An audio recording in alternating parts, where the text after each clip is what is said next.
Hello everybody, my name is Jenny. We are doing another bonus scene episode, what they like to call More to Love. Today's episode is episode number 5, titled A Year of Release. Let's go. Okay, we open up with the scene where Robin and Cody have gone to meet the twins. Well, Robin already met the twins. She was there when they were born. Cody is going to meet his grandsons. I don't really have a whole lot to say about this scene. More comments about Ace's red hair. Other than that, I don't know, Cody does a lot of talking about hair and hair color, maybe because he's obsessed with it himself.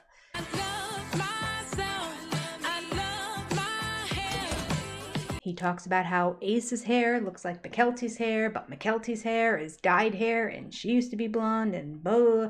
It's a whole lot of nothing. I can't believe this is the best TLC could come up with to put in the bonus scenes. And I can't believe I'm trying to get you to watch my video and I'm starting off saying, this is dumb. But anyway, I'll be honest with you, I haven't looked at the other bonus scene or scenes that are in this episode, so maybe they're way better. Let's watch this one first and then we'll move on. His hair is lighter. It's totally ginger. He's a straight up ginger. What? I have a Mexican ginger. No. His hair color is almost your hair color, your fake hair color. It's a celestial crossover from, box dye. Hi. Yeah, Ace has got red hair, and McKelty has fake red hair. She was born a blonde, and I don't even know what color it would be. It's probably just a dirty blonde now, which is actually really in style nowadays, but she likes it red, and Tony must like it red. Just stop and think. I'm speaking especially to the extroverts watching. It is okay to think for a second, to take a quick pause, to show that you're contemplating a response rather than just firing off a response. Tony must like it red, and she's really cute with the red hair. But it's weird because his hair color looks like her fake hair color. It's fun. It is okay to think for a second. Hi, little buddy. Oh, so cute. Thank you, guys. Such a cute little boy. Oh my goodness. I miss you. Cute little boy. Oh my god. Yeah, I'm great with that. I've been dyeing my hair red for 15 years. I'm glad it went through to my cells and now I have a redheaded kid. Great with that. Not much to say. It is what it is. Let's look at the next bonus scene. Okay, the next scene. Sorry. Not so great.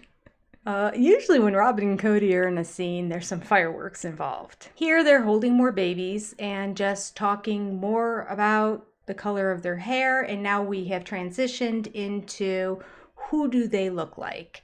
And McKelty believes none of her kids look like her, that they all look like Tony. They show them up close, and I'm like, it's a baby. I don't know. All my kids looked exactly the same when they were born. Did you want to switch so you can meet him? Okay, I'm gonna meet brother. Meet Ace? Stop talking like that. So it sort of seems like a throwaway conversation, but whatever. They were making conversation. I just don't know why this is a bonus scene. There's nothing bonusy about it. Oh, no. Goodness. Oh, hey, cute little buddy. Just kind of annoys me every time Cody talks like this to the kids. And again, it's probably just me not liking Cody. Because it seems like on all these videos, everything Cody does irks me. Really does. I don't like the way he's talking to the kids. Oh my goodness, Tony, he's a chip off the block. He looks like you. Hi, little boy. It's okay. None of my kids look that much like me. That's fine. I'll get over it. They all look like Tony. You don't think Avalon looks No, like she doesn't look anything like me. Sorry, there's more. Please stick around. I swear there'll be good stuff to talk about at the end. I mean, I really shouldn't make that promise. But, I mean, they cannot have an entire bonus scene episode of just watching paint dry. So, stick with me. A little bit more of this scene. Archer looks like a mix kind of between Tony and McKelty. Ace, also, here's the thing. Neither one of them looked like either one of them that much. They're small babies. On the other hand, Avalon, to me, is like a twin to Tony with blonde hair. Because she's older. You know, as they grow older, we're going to see more features develop and stuff like that. And babies have pudgy faces and squished faces or whatever. Thanks, Einstein. But then Cody goes one further to explain why we don't know what they're eventually going to look like, why they look so... Well, I'll let him explain to you. And the babies had just gone through the birth canal, and that was not an easy thing, so their faces are squished. You're so funny! Yep. And so I'm like, oh, well, let's see what they look like, who they look like, you know, as they grow older. And they'll go through stages where they look more like one parent than another or something. It is okay to think for a second, to take a quick pause, to show that you're contemplating a response. And they'll go through stages where they look more like one parent than another or something. And then sometimes you get a child that's a spitting image of a mom or a dad and not of the other. I love it when Confucius shares his wisdom with us, don't you? Let's move on. It's been so boring. It's gonna get better, I promise.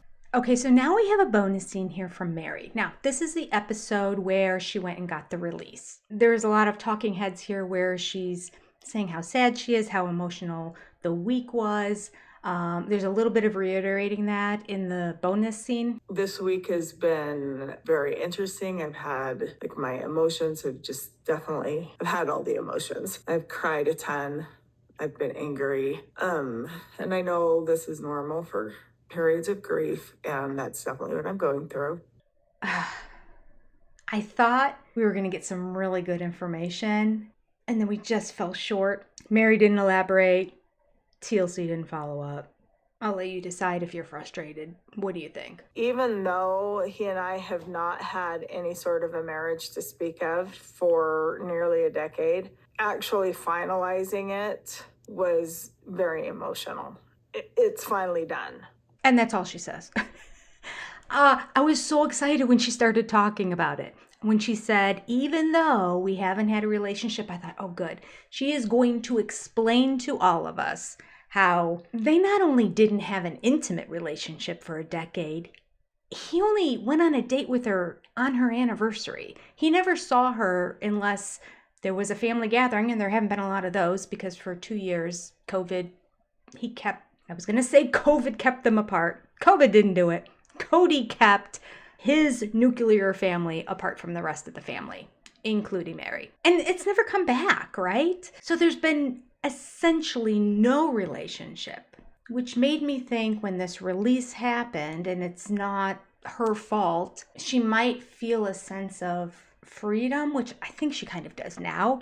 But at the time watching the show, I'm confused why she's really struggling with the officialness of the release part of it. He let her go a long time ago. All she's doing is not contributing to the family fund anymore, as I see it. It seems pretty clear that even her and Robin had no relationship, and she didn't have a relationship with Cody and Robin's kids because Robin kept canceling or not responding to her text or her phone calls when she, Meri, wanted to get together to see the kids or even just to see Robin. So everybody in that family was ignoring her. I mean, the kids wouldn't have. Well, I take that back. Not once did we hear that the older kids drove over to Meri's house to sit and visit with her. They were very capable of doing that. That's a shame. After what Meri did for those kids with the divorce, allowing them to be adopted. I mean, they could have been adopted even without the divorce, but let's not go down that road. Nevertheless, Meri made a huge sacrifice to the family for those kids, and I don't think they're going to visit Meri. Do you? Have you heard of one instance where they went over to see Meri? Ever? Or talk about it, even if we didn't see it? I haven't. It seems like every time she gets together with the kids, it's the first time they've seen her in like forever. And she does say on the show, I haven't seen these kids in I don't know how long. Why are the older kids not stopping by? Just have a cup of tea. Okay, or a soda. They're probably not allowed to have soda in Robin's house. I would be going to Meri's house and say, hey, I'll stop over on Wednesdays after school. Let's have a soda and chocolate chip cookies. Ew, that doesn't go good together. Anyway, For teenagers, they'd probably love it. Point being, Meri has been on an island all by herself for a very long time. I just was hoping that she was going to explain to us why she's so upset right now. I get it's going to be final and there's going to be sadness with that, but I want her to say, I honestly and truly believed in my heart that even though I wasn't physically there and seeing them, that Cody and I would reconcile. He said this, this, and this to me, which led me to believe in time we were going to come back together. I need that. TLC, maybe. Suki, are you watching these, Suki? She's not. She doesn't know what's going on. I don't think she watches the show. All right, let's move on. I ended up texting him and telling him that this is what happened and that we're no longer married. And thank you for many years of happiness and joy in our family. And by years, do you mean like 2 years of happiness? You know, I'm releasing you from any worry about me. Like, you don't have to worry about me because, like, I'm capable. I've got this. It was a very kind text. Yes, I agree with you. It was a very kind text. And it was just basically saying, it's done. I was very comfortable, you know, and very at peace with that decision. You are a bigger person than I am, Miss Meri Brown. Honestly. That man gets away with too much. So Meri goes on to explain a little bit more her thought process on their relationship as it stands right now and going forward. I really like what she says, and it goes hand in hand now that we have seen all the way up to episode 11. Before I'm making this, but well, they don't release the bonus scene episodes until many episodes after the other ones. They drop 4 at a time. We saw episode 11 already, so we know Meri's in a good mood. Meri's happy. Meri's like, whatever, I've let it go. And so here's her explaining that better than I think that she did on episode 11, or better than the clips they put into episode 11, I should say. I don't want to fight. I don't want to be ugly. I don't want issues, you know, and I felt like that he was right on board with that. Of course. I agree 100%. Because you're the one who's wrong. I'm like, this is just where we are. Any sort of disagreements that we've had in our past mean nothing at this point, you know, because it's been done. She doesn't care about anything from I don't care about any fights we've had. I don't care about anything. It is over. We are moving on. I'm letting it all go. That is so incredibly healthy. Only if it's true. I don't know if I could ever do that. I could forgive. I don't know that I could forget. And she seems like she's got herself into a place of being able to move on and forget.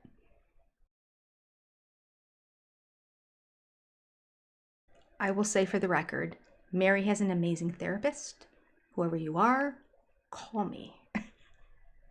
My email address is in the description down below. seniorperspective123@gmail.com. I think I need to meet with you on a weekly basis. I could be a better person. Meri has made leaps and bounds. That's true. Gosh, I would love to make the same trajectory. Wouldn't you? All right, let's get back on track. Talking too much about me here. This isn't about me. All right, let's hear what Cody has to say. Oh, bliss, oh, joy. I have no animosity towards her. I have no contempt. Okay, I thought I'd just play it all the way through and talk about it afterwards, but no, can't. Gonna have to break it down. Kind of have to break it down anyway to get it through copyright. So let me backtrack and get back to the beginning of this little soliloquy of Cody's. I have no animosity towards her. I have no contempt at this point. I was so impressed that he used the word animosity. I don't think I've ever heard that word come out of his mouth.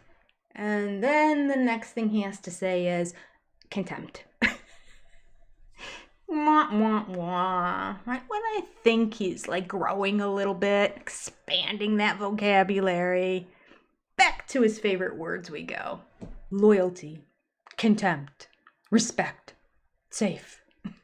I am frustrated that, you know, the opinion that my former religious leaders have of me is low because of what happened, because they heard Mary's testimony and never heard mine, whatever. Back up. Me. Cody had an opportunity to give his side of the story. He's upset that the leaders have a negative opinion of him. And he thinks they have a negative opinion of him. No. I don't even think he thinks this. He is not that dumb. He's dumb. He's not that dumb.